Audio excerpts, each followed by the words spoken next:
Okay, so at camel we are fighting, now we're hiccuping, okay. What's next? Oh, I'm worried about what's going in that head. James, behave yourself. I'm trying to. Okay. We ready? Are we excited? Fuck yeah. The man that you all come to see. Please put your hands together for the bravest of them all, Mr. Roy.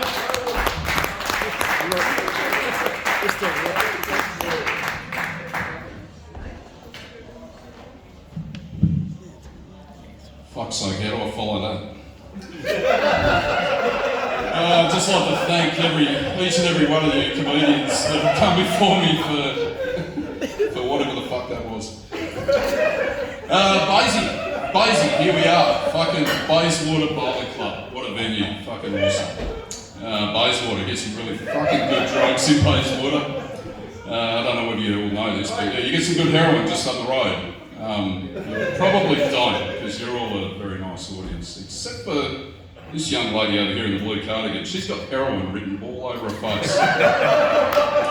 No, she's actually got heroin written all over her face. I caught her nodding off in the car park and I wrote it on there with a Sharpie.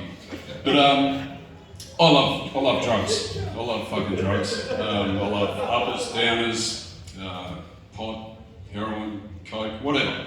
You name it, I've either shoved it up my nose or up my ass at some point in my life. And yeah, I love drugs, and I'd like to extend an invitation to the audience. If anyone's brought along a little something in their pocket tonight, yeah, we'll hook up after the show, and you know, we'll get on it. I'm up for it. It's a bit of a dangerous comment for a comedian to tell an audience which, you know, he's never met before and he doesn't know anyone, because I said this same thing at a gig that I was doing at the Court Hotel just last week, and I ended up getting a rowie and getting fucked in the ass by 5 guys all night. But what I'm basically trying to say is I'm up for anything. You know, I'm here, and you know, let's get into it. But anyway, I'd like to tonight. I'd just like to tell a story about the first time I took acid. And I was a 17, 18-year-old chef working at Miss Maud's in Perth. And I'd just finished the Saturday night shift. And my mate Jason, who worked with me, Jason was a skinhead. He had "fuck the world" tattooed across his forehead, but he was a nice skinhead. He didn't go around beating up Asians or black people. Well, not in front of me anyway, but he was always nice to me. And he said to me this one night, "Would you like to go tripping?" I'm like, "Oh, fuck, I don't know, mate. You know, like, I've got to work a breakfast shift tomorrow morning. How would I go?" And he goes, "Just like half, mate. It'll all be good." So we ended up going to this nightclub, hooked up with his mate, and dropped the trip. Now, up until this point, I'd only had pot and a couple of lines of going at the footy club, and I wasn't really up to speed with drugs entering your blood system and taking a bit of time to come on. So it was about 15 minutes, and I hadn't felt anything yet. And I said to Jason, "Mate, you know, this shit isn't working. I think we've got duds here, mate." He goes, No, take it easy, mate. It'll come on." So I waited another 5, went up to the bar, I had a drink, and I saw the bloke we bought the trips off. I said, "Hey, mate, you know, can I grab another one? Do you remember me from before?" And he goes, Yeah. So he gave me another one. That was my first mistake of the evening. Little did I know I'd taken a hero dose of the most maniac LSD going around in Perth at that time. It took another 10 minutes and the first half came on. I'm tripping balls. I'm starting to panic. I'm seeing shit. The walls are going wall, the roof's going wall. And I wanted to go look for Jason and try and get some sanity back in the night. I go outside and I end up on the curb outside. I couldn't find him. I'm sitting on the curb on the street. And there was this little matchbox sitting there on the curb, and something was drawing me to it. I get down on my hands and knees and look at this matchbox. And out of this matchbox marched these marching bands of ants, all in like little uniforms with the instruments and everything. They're playing this song, and it was New York, New York. "Start spreading the news, you're fucked up today. You wanted to be a part of it, tripping balls."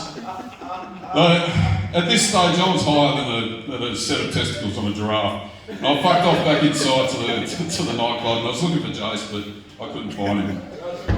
The alcohol had worked through my system at this stage, and I really needed a piss bad. So I went to the dunnies, and I'm standing at the urinal, little tiny shriveled up white cock. I could stand there, I couldn't piss. Fucking tripping balls.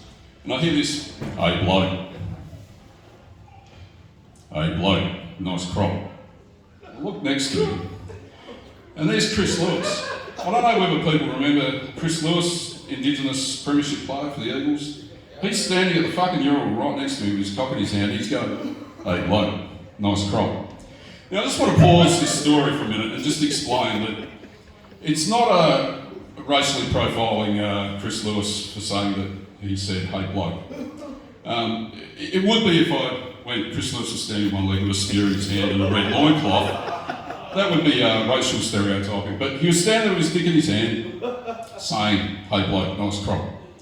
I'd also like to point out that we're relying on LSD-affected memories from over 30 years ago. Chris Lewis may or may not have been there. I might have been talking to the fucking hand dryer in the toilet, for all I know. But for the purposes of this story, Chris Lewis was there, cock in his hand, telling me, nice crop. I'd also like to point out, at that time, I actually had hair. It was long red hair. Think Pulp Fiction, Eric Stoltz, the drug dealer. Fucking long, magnificent mate of hair. Back to the story. I'm standing there, little fucking weasel up dick, fucking standing there trying to piss.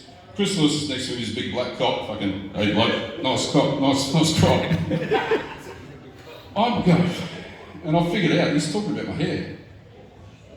Fucking, it just freaked me out. Like, I didn't know whether this guy wanted to fight me or fuck me, so I got the fuck out of there. I go back outside, I cruise up against the wall, lean against the wall, and I slide down and fucking just squat. And the nightclub's pumping. This chick comes out of the toilets, and she comes up, does the same thing, slides down the wall next to me. She goes, "How you going, babe?" "Yeah, good."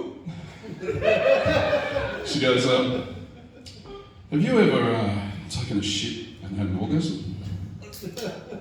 "What? Have you ever taken a shit and had an orgasm?" I was just in the toilet there and was laying a big Bondi cigar, and I had an orgasm while I was doing it. Now, I was that fucked up. It could have been Gina Reinhardt asking me to do a rim job. I got the fuck out of there once again. I'd had enough of this, so I made it into work, and I get into work, and I'm setting up for the breakfast shift the next morning, back in the kitchen. And luckily, there wasn't a lot of people booked in that morning. There was only one table of 15 people. And I set it all up, they ordered, I put all the meals out. I fucked every single one of them up because I was still tripping balls, but I got it all done. And I'm thinking, fuck, I'm all right here. Fucking, I kept my job. Then the waitress came up to me and she goes, "There's a guy from table 6, he wants to have a word to you." Fuck. I'm going to get done here. Fucking, they're going to find out I'm tripping, I'm going to lose my job. What the fuck? So I go up to the pass. The pass is this little window in the kitchen, and you can see out to the restaurant and talk to the people. So I go up to the pass.